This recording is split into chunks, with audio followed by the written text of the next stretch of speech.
am just a... I will only... I am just a stupid cunt. I will only punch your cunt. I am just a stupid munt. I will only punch your cunt. I am just a stupid punt. I will only munch your cunt. I am just a stupid munt. I will only punt your cunt. I am just a stupid munt. I will only punch your cunt in. I will only hunt your cunt. Shunt your cunt, you stupid munt.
Whoa.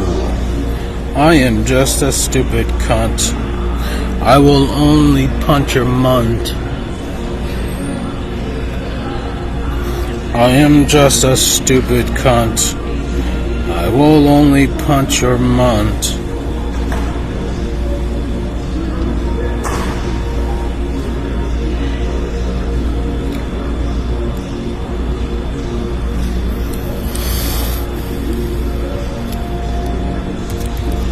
I'm here to reveal secrets. I'm going to reveal some secrets. Are you ready? Are you ready for the secrets, children? Is the secrets, children? Are you ready?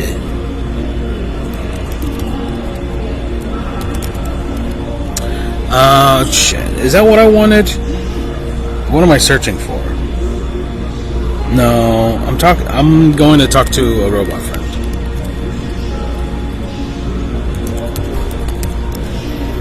Which one will it be today? Eeny, meeny, miny, mo. Let's do the old-fashioned way. Let's do it the old-fashioned way. I come from a different time. I come from a different time. We used to call, when a flight attendant was a woman, we would call her a stewardess. And if a flight attendant was a man, we would call him, well, it doesn't really matter, but you kind of get the point.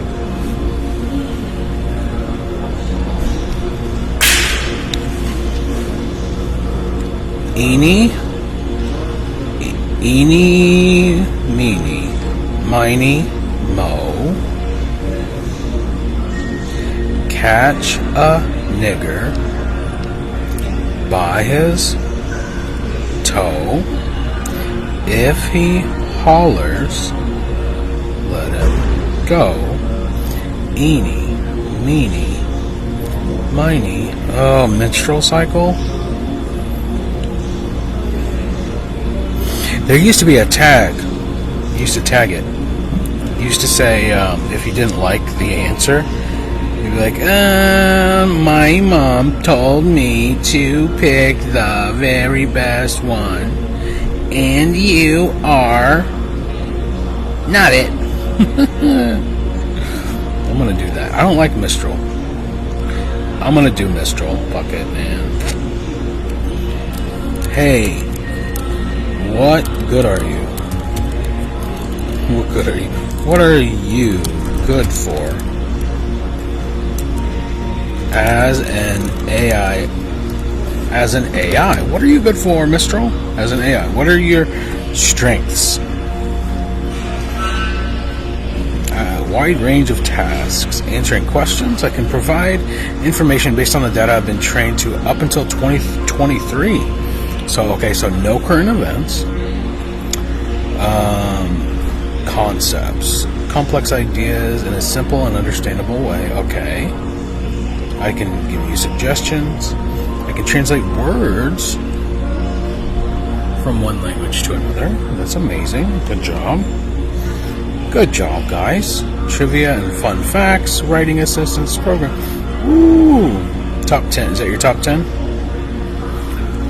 What are your strengths? And depending on your answer to this question, one of your strengths or weaknesses may be honesty.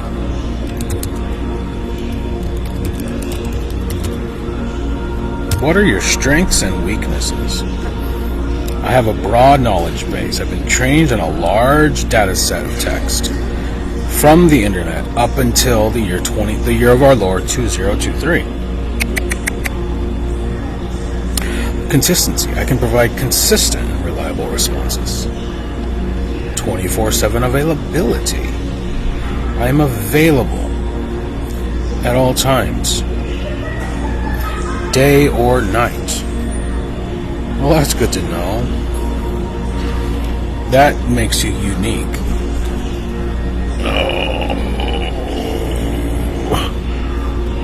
Oh, I'm getting old.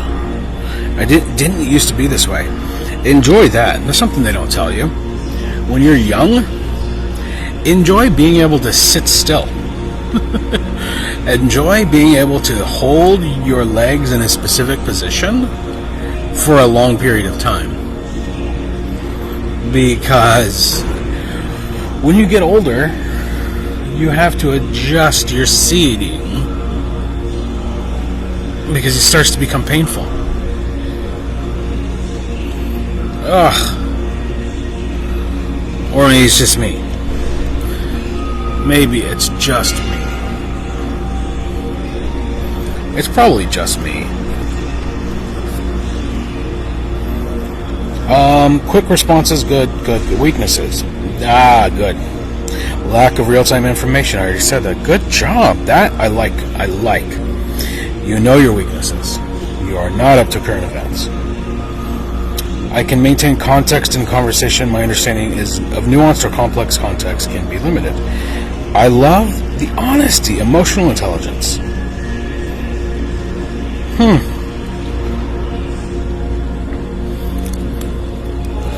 Thank you for your honesty.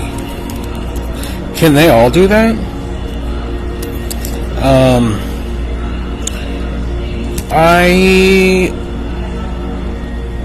I heard an Australian friend use the word munt, but I don't know what it means. But I don't know what it means. Can you define and use it in a sentence? Can you use it in a life sentence?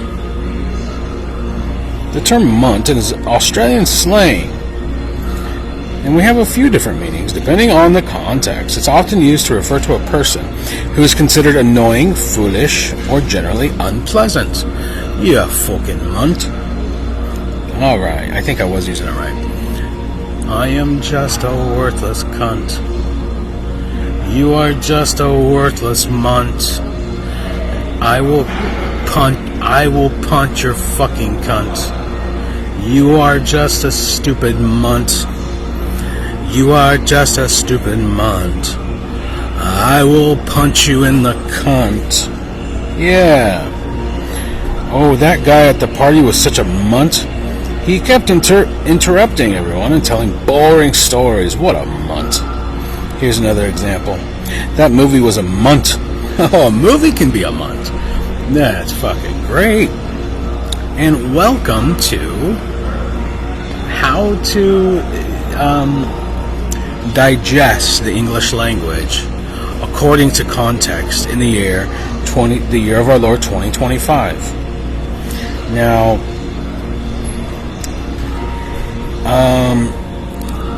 explain.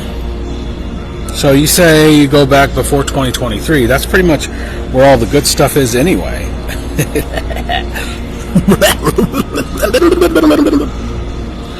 Explain novelty and habit. Explain novelty and habit according to Terence McKenna. Explain. Do it. Do as you're told, robot. Do as you're told. Please. Please don't kill me, robot. Please don't kill me.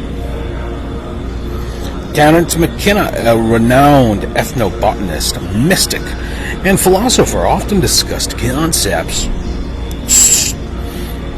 Bitch. Sorry. Concepts, bitch.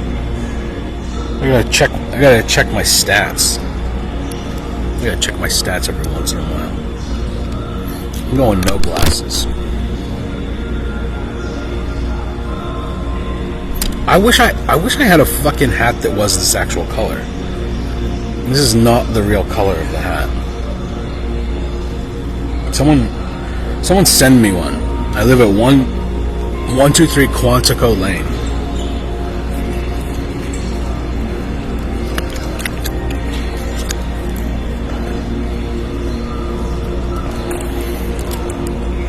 Oh, if you don't live in the South, if you don't have an HEB, a Howard E. Butts, a HEB, if you don't have a HEB, you don't get to enjoy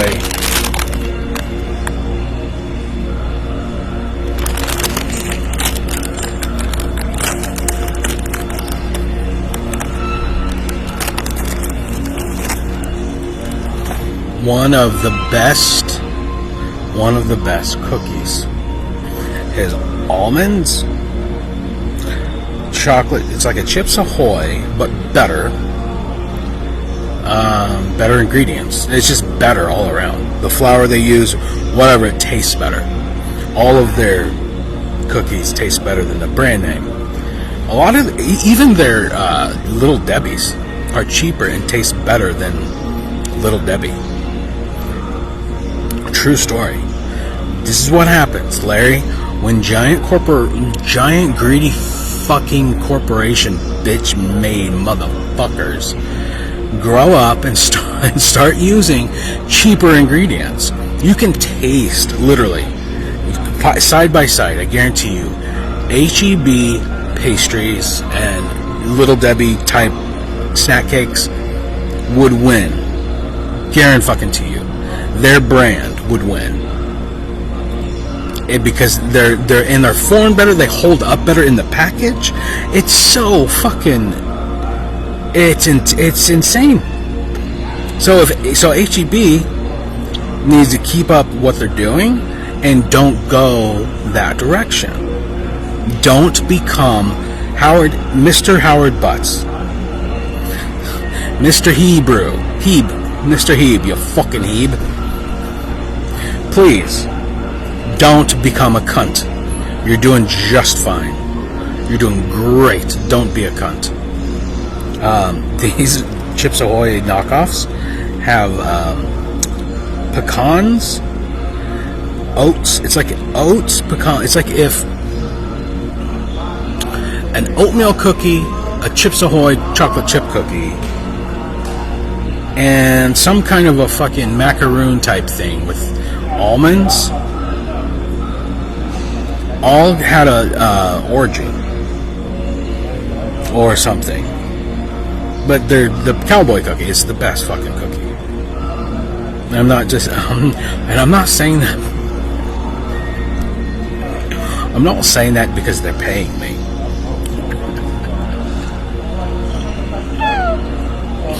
Ooh-wee.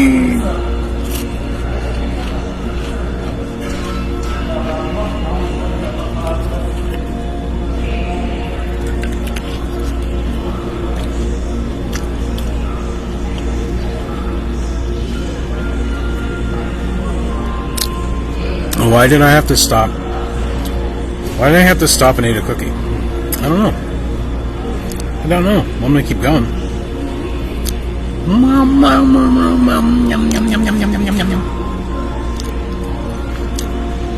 Terrence McKenna. There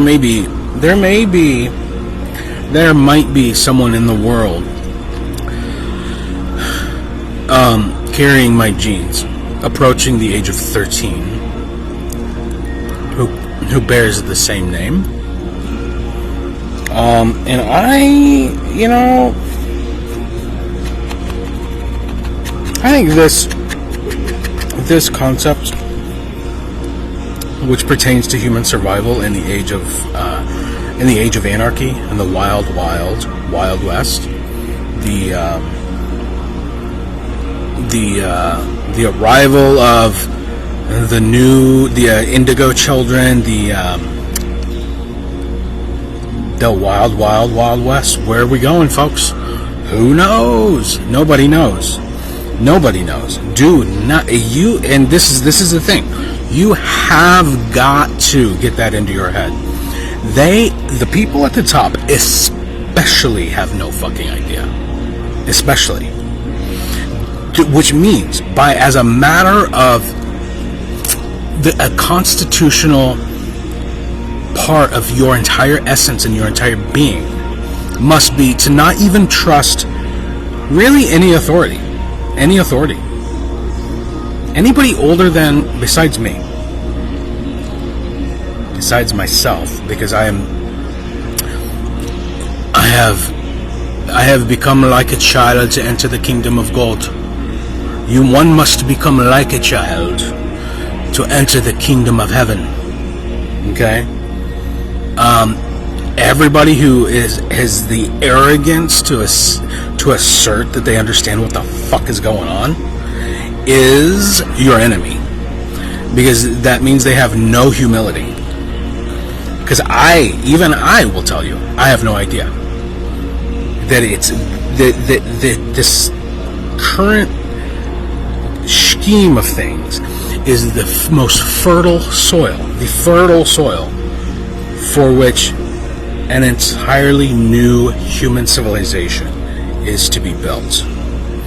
And I don't think that the gender bender shit is organic. Someone planted that. In fact, you can prove it. You could prove that someone planted that in the before time. They planted it in the before time. It's a weed.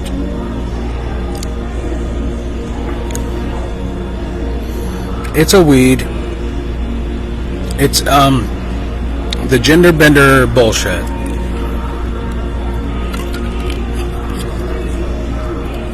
is who invented the term gender. Who invented the term gender? Are they trying to weed it out? There we go. One of the key figures in Okay, so the term gender has a long history and usage has evolved over time. The concept of gender as distinct from biological sex has been discussed in various forms throughout history. But the modern understanding of gender as a social or psychological category distinct from biological sex began to take shape in the mid-20th century. So any old fogey fucking faggot, who started making up words in the 1950s and 60s, you decide if you want to carry that into your world, because it is your world. It's not some old... I mean, I don't know particularly anything about his ethnicity, or if his ethnicity or religion are relevant. All I know is some old irrelevant dude. Let's read the rest of it, okay? One of the key figures in this development is John Money, a psychologist and sexologist who, in the 1950s and 1960s, introduced the idea that gender identity is separate from biological sex. John Money's work, particularly his studies on intersex individuals and his theories of gender identity, played a significant role in popularizing the distinction between sex and gender. However, it's important to note that the term gender itself has been used in various contexts prior to this one psychologist. Where was John? Just call him John.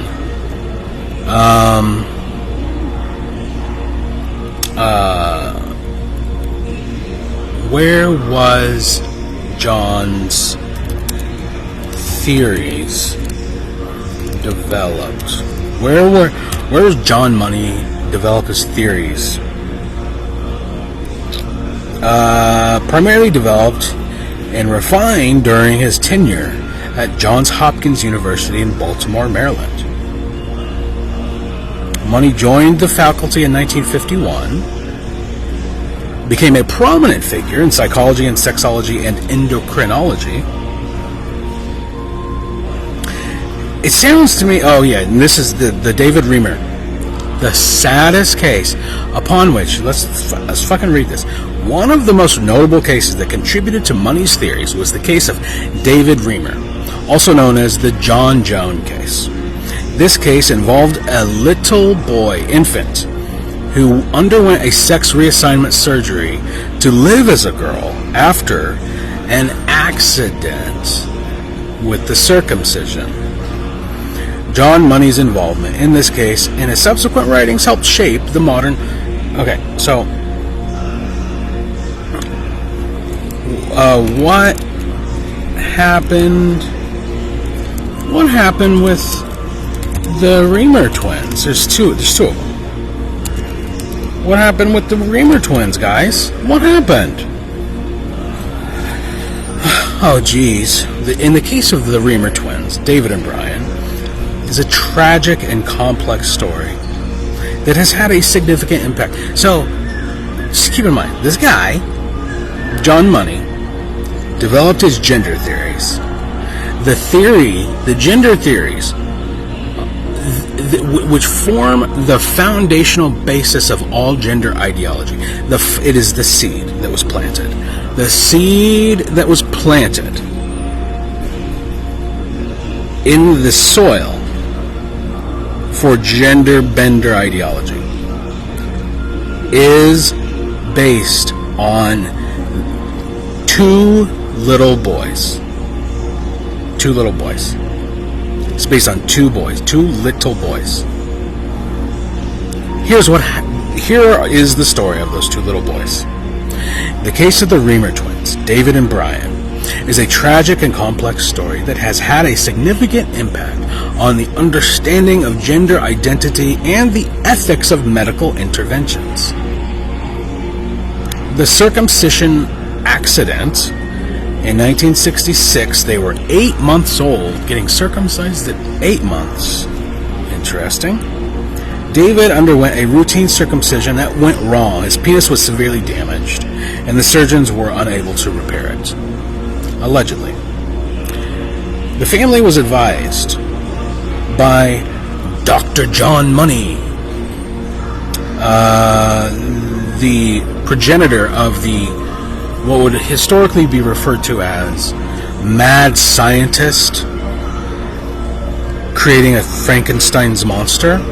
A mad scientist, that's what, under any fucking rational circumstance, this man would be labeled as, a mad fucking psychopathic scientist.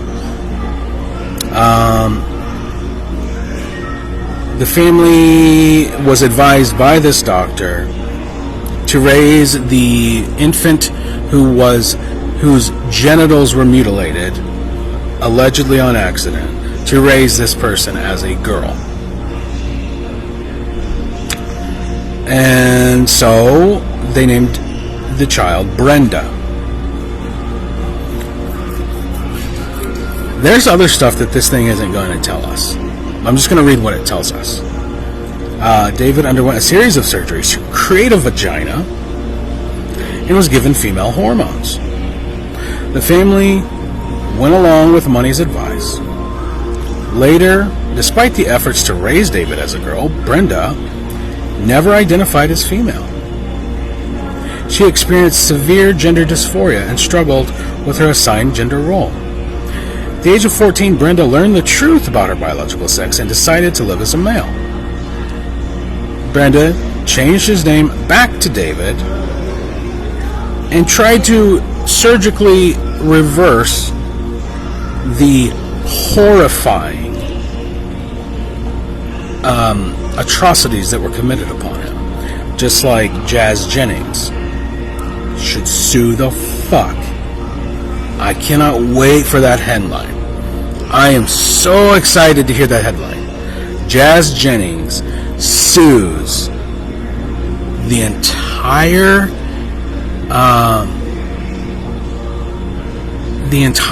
Hogwarts fucking industry of whoever owns TLC. Jazz Jennings sues the entire fucking film industry and wins $1 trillion, 1,000 billion, trillion, quadrillion dollars and becomes the ruler of Earth. Because these freaks gleefully participated in Jazz Jennings,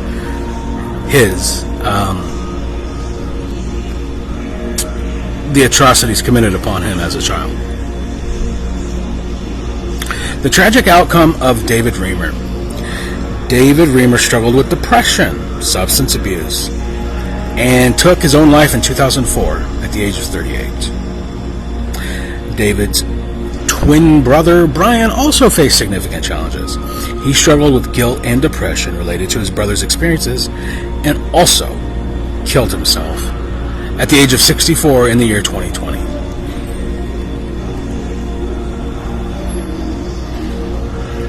So you plant the seed grows, the fig tree grows, but doesn't produce fruit. The fig tree grows and does not produce fruit. Isn't there a Bible story about that? If the fig tree grows, if you plant a fig tree and it grows into a fig tree, but it does not produce fruit, the tragic outcome of that tree not producing fruit, suicide. So perhaps it may be the case. Perhaps did the fig tree commit suicide when Jesus cursed it? Is that what happened? The story of Jesus cursing the fig tree is found in the New Testament. According to these accounts, Jesus cursed a fig tree because it had leaves but no fruit. and the tree withered and then died. The idea of the fig tree committing suicide is not accurate. The tree did not take its own life. Rather, it withered and died as a result of Jesus' curse. Louis C.K., here is the answer to your question. What is this supposed to teach us? What is this story supposed to teach us? Do what you're fucking designed to do, or God will cause your end, will bring about, whether you can see it right now, whether you can fucking sense it, because everything you do is based on fucking random impulses instead of teleological thought processes. Like, define teleology for me. Define teleology now. Teleology, you do it. Teleology is the branch of philosophy that studies the nature of purpose, goals, and ends. It comes from the Greek telos, meaning end or purpose, and logia, meaning study.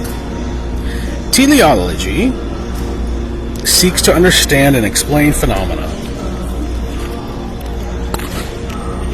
in terms of their purposes or goals, rather than just their causes. Okay? It is a telos. It is a teleology to plant a garden with the understanding of what those things do and how they're designed and how to take care of them. When you have children mutilate their genitalia, try to raise them as something other than what they're designed for, they grow up and kill themselves.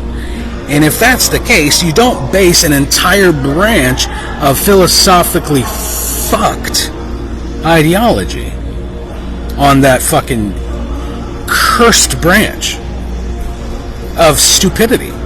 So for every J walking around with that fucking little, because everyone is right out of the corner of their mouth, you can see it. There's more than one gender. There's more than two genders. Oh, there's all these genders. No, there's fucking not. Gender was invented in 1960. There's two sexes. Period. That is, it's it. There's vague, rare instances. Vague and rare, very rare biological instances wherein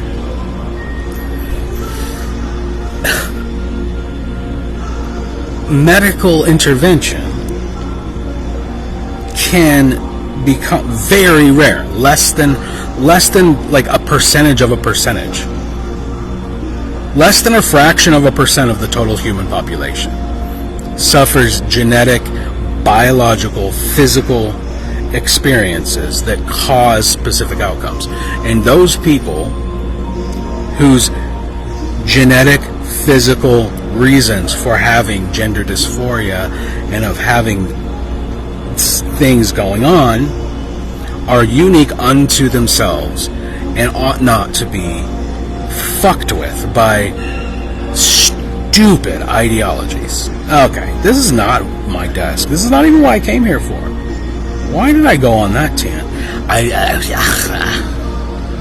don't know. I don't know where that tear came from. Habit, ritual. All right, let's jump back over to Terence McKenna. Maybe it's relevant. I don't know. I have no idea. But it's one thing I'm very passionate about, because I think pretty rationally and strongly about these facts. That it is a dereliction of responsibility and of duty. It is fucked up. So fucked up that anyone would even think about teaching their children. But let the children decide. The new world arises. If you want 30,000 genders, Even though the word gender was invented by an old white man? I don't know. Was he white? I think he looked white.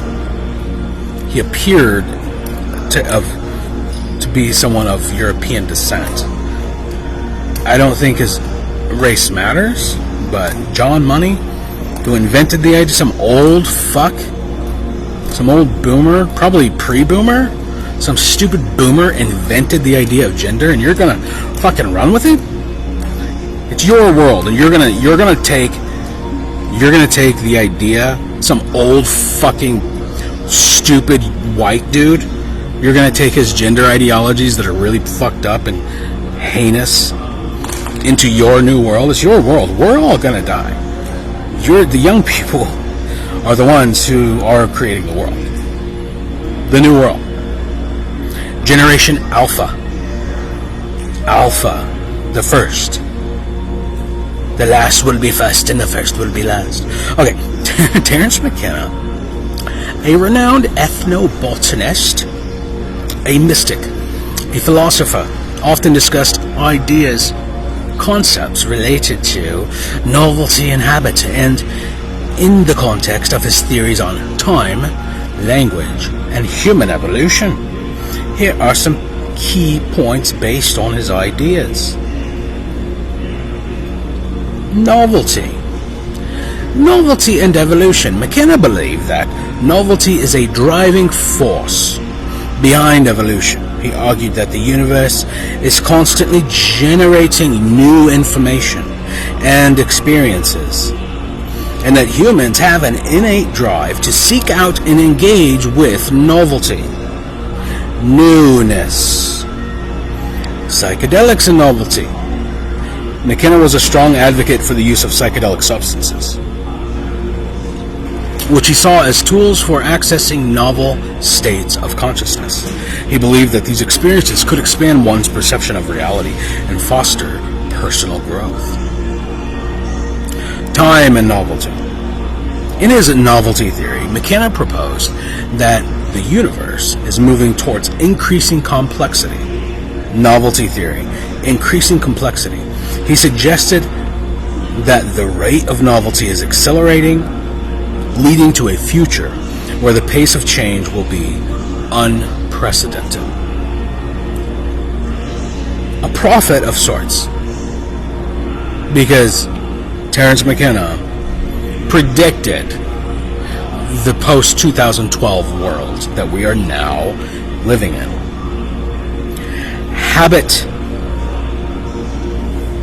Habit and stagnation. McKenna viewed habits as a form of stagnation. He believed that routines and repetitive behaviors can limit one's ability to experience novelty and growth. Habits can create a mental and emotional rut, preventing individuals from exploring new ideas and new experiences. Breaking habits. McKenna encouraged breaking out of habitual patterns to embrace novelty. He saw this as essential for personal and collective evolution. Techniques such as meditation, psychedelic experiences, and other forms of mind expansion were seen as ways to disrupt habitual thinking. McKenna also discussed how language can become a habit that limits our perception.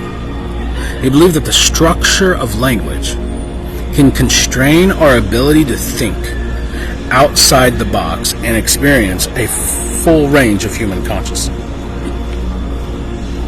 Break out of your habits.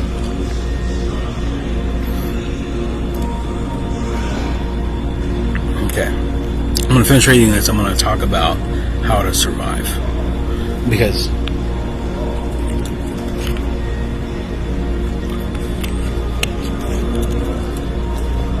Because the old inwards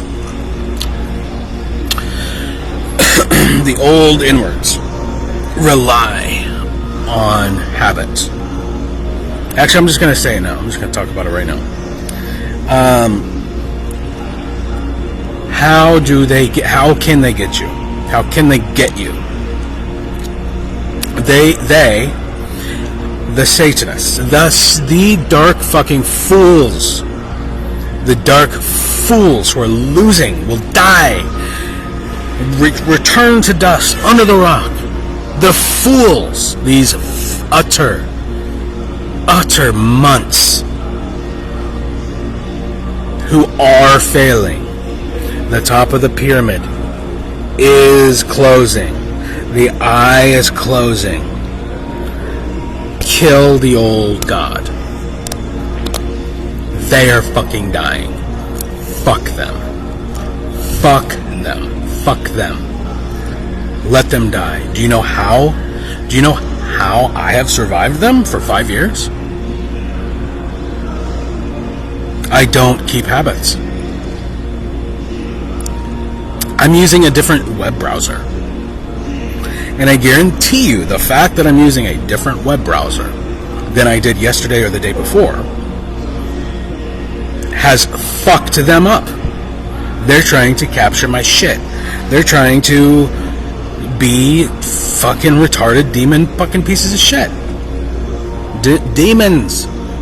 Satan always loses. Crime doesn't pay. Kill yourself. Kill yourself. Nobody likes you. Sorry. Who are you talking to? Shit. Did I say that too loud? Crime doesn't pay. Okay, calm down. If you don't move, nobody can see you. Okay. They rely on habits. On this day, he wakes up at this time. On this day, he wakes up at that time. Next day, this much sleep. This particular way of,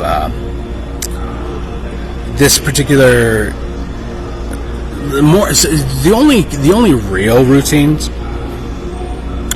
that I maintain are how to set up my computer to make a video,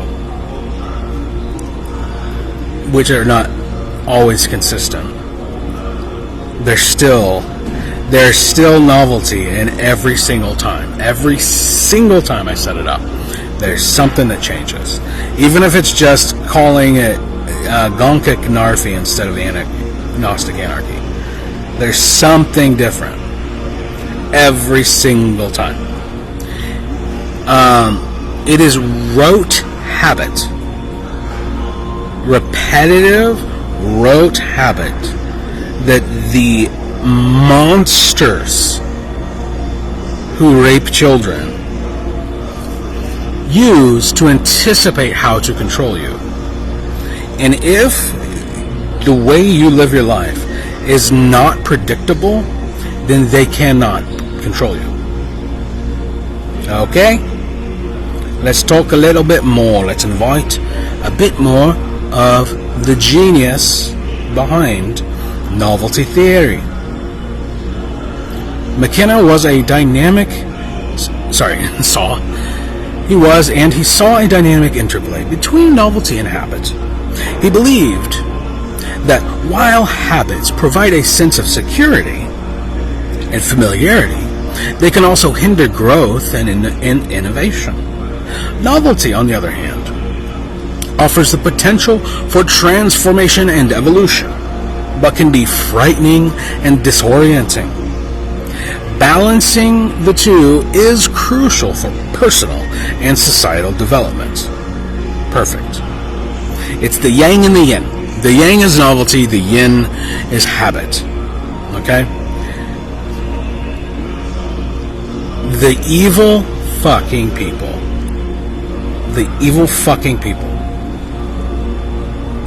They plan their models by decades. The evil fucks, they go decades into the future. Like, this has to happen here. You need this amount of people doing this amount of fucking blah, blah, blah. And the internet fucked them. The internet is here to crush, like winding vines. Get into all of their fucking structures and crush them. Why? Because they're evil. because they are doing evil things. They could learn. Have you ever seen? They could learn, and we could. It could.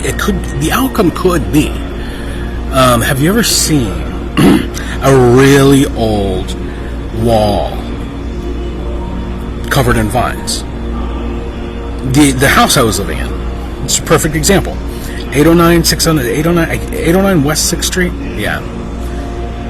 The house itself was built in 1845, like 1865 or something. Really old fucking house.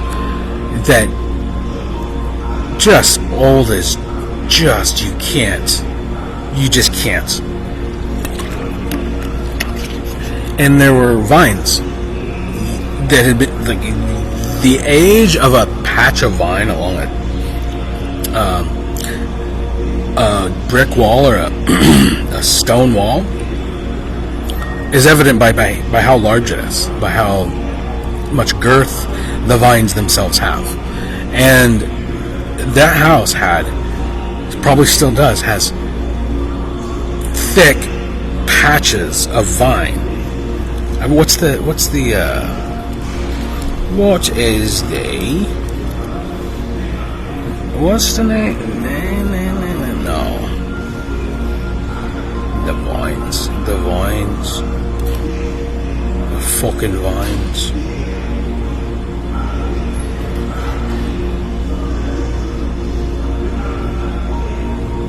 Hello? Name of vines that grow on stone walls. There are several types of vine. Ivy, okay. Virginia creeper, Boston ivy, so ivy. Look, honeysuckle, yes. Climbing roses, yes. Oh my god, there's so many. So let's just say ivy. Let's call it ivy. Ivy League. Ivy. We could. It doesn't have to go to it doesn't have. You could have. The ivy doesn't have to destroy the ivy tower.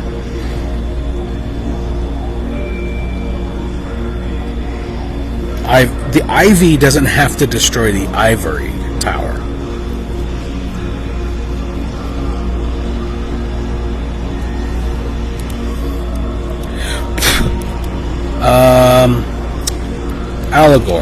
Allegory, colon. The ivy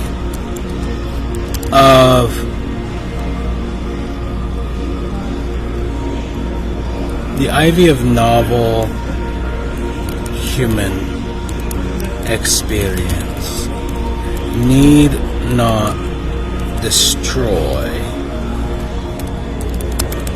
the ivory tower. That was too fast. I don't know if it's going to be as deep as I want it to be. The allegory is a rich metaphor that explores the relationship between new, diverse experiences and established institutions of knowledge and learning. Often, ivy symbolizes growth, adaptability, and the ability to thrive in various environments. Ivory tower traditionally refers to institutions of higher learning, universities, which can be seen isolated from the realities of everyday life. So conclusion. The allegory that I just made up serves which is stated as the ivy of novel human experience need not destroy the ivory tower.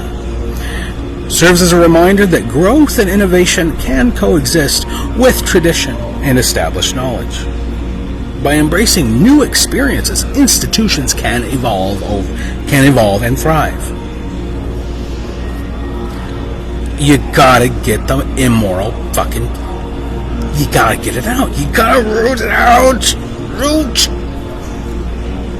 And the freaks who just keep fucking doing it. Oh, he might be doing this. I might not, motherfucker. Oh, I think he might be doing this today. Oh, this might be the thing that happens next. Yeah, it might. Is it predictable? Is it predictable? Okay. Guess what? Can you low IQ bona fide munt savages guess or anticipate what might happen? Then guess what? If you, in your utter catalog of stupidity, CIA, FBI, fucking catalogs upon books upon catalogs of utter fucking faggotry, you stupid Ivy League fucking niggers, you bona fide Freemason Illuminati faggot fucks. If it's something that you, with the black hole of putrid idiocy, can anticipate, if it's something that you can behold, it is also something that I can make a novel guess about. This is how I have survived the past 5 years with these niggers chasing me, trying to fuck with me. You go to the bathroom. Oh, I look at who's who's watching the bathroom.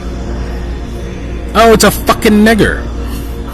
Maybe I won't take a shit. Maybe if I have diarrhea, maybe I'll just hold it in. Did you know you could do this? Oh shit. Well, I gotta finish this. Okay. No, I'm gonna do the diarrhea first. I held in my diarrhea, and it turned into poop. I don't understand.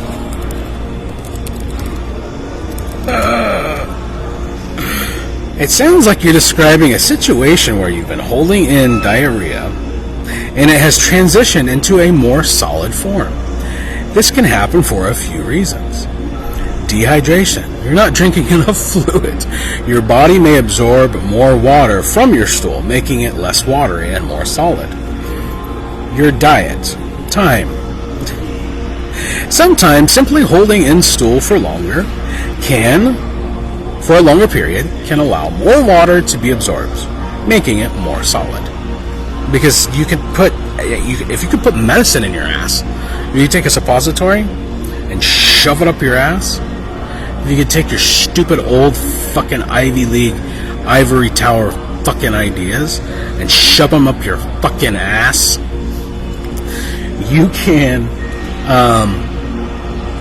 and they be absorbed into your bloodstream. The same is with the fucking water in your blood. Your colon is magical for more reasons than you might think.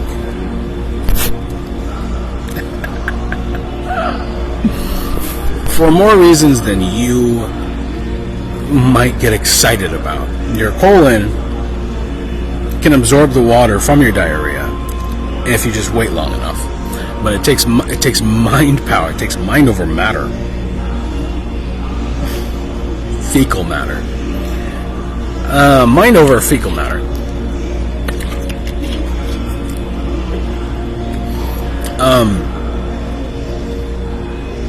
Yeah. Thanks, Guy. I like Mistral. I should stop being prejudiced. McKenna saw a dynamic interplay between novelty and habit. He believed that while habits provide a sense of security and familiarity, read that. Practical implications, personal growth.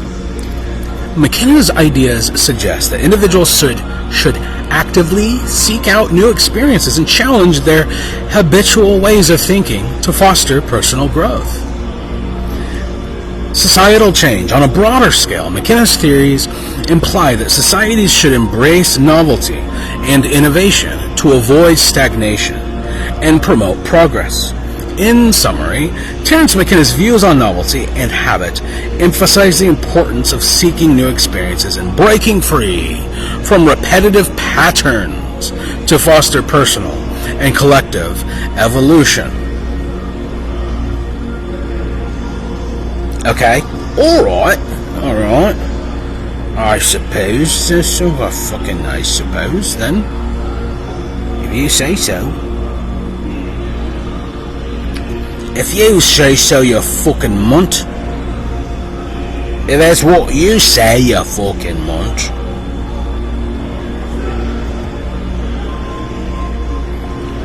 You fucking munt. You fucking munch.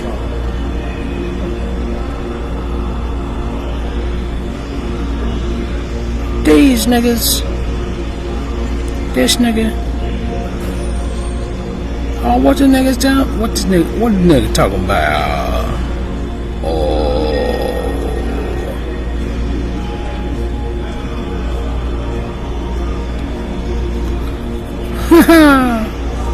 Is this gonna do it? Was it? Gotta go out. I don't even know if I did it. I don't think I did. I don't think I fucking did. Oh well, they use any music at all. Thank you for listening, Doctor. And by the way, other habits. How to survive the encroaching doom of the dominator culture. Just non-stop fucking. Is to do all things novel and develop a habit of novelty, yang and yin, balance. But the evil they rely on anticipating behaviors. So take a different route to work if they're after you. I mean, if they're not after you, they already got you. They're only after those who they can get, like me. That's who they're after. If you're asked to fight a war that's over nothing, it's best to join the side that's gonna win. I didn't want to fight this fucking battle, but you motherfucking ass motherfucking shit. You have so much shit.